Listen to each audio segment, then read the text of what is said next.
Constructive programme కార్యక్రమాలు అనగా జీవుల యొక్క అందులో ప్రత్యేకించి మానవుల సకల జీవన అవసరాలను తీర్చే పనులు అని అర్థం చెప్పుకోవచ్చు. అయితే ఈ కార్యక్రమాలు రెండు రకాలు. ఒకటి నిర్మాణ కార్యక్రమాలు అనగా కన్స్ట్రక్టివ్ ప్రోగ్రామ్స్. రెండు విధ్వంస కార్యక్రమాలు అనగా డిస్ట్రక్టివ్ ప్రోగ్రామ్స్.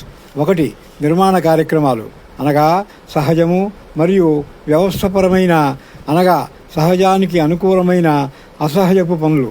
వీటితోనే సహజములైన సకల జీవుల మానవుల జీవన విధాన అవసరాలు తీర్చుకోబడుతూ ఉండాలి. ఎందుకంటే ఇవి శాంతి జనకాలు, బ్రాకెట్లో పీస్ జనరేటింగ్. వీటిల్లోంచి శాంతి పుడుతుంది. తద్వారా పుట్టిన శాంతిలోంచి ఇవి పుడుతూ ఉంటాయి. ఇదే ప్రపంచ శాంతి సాధనలో అత్యంత కీలకమైన కిటుకు.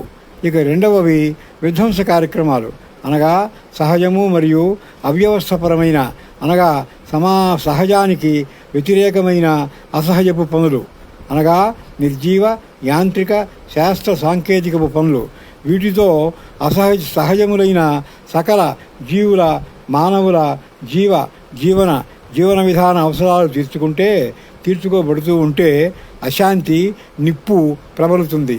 ఎందుకంటే అవి యుద్ధజనకాలు, వార్ జనరేటింగ్. వీటిల్లోంచి అశాంతి పుడుతుంది.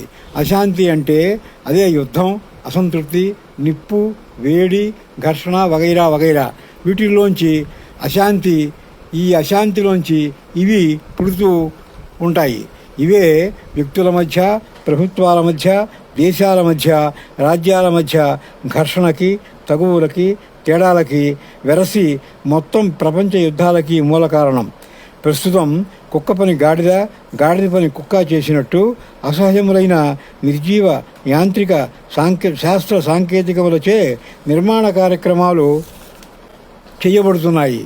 సహజములైన మానవులచే విధ్వంస కార్యక్రమాలు చేయబడుతున్నాయి. ఈ కారణంగా మొత్తం వికటించి ప్రపంచం మొత్తం అనర్థకంలోకి నెట్టివేయబడుతోంది.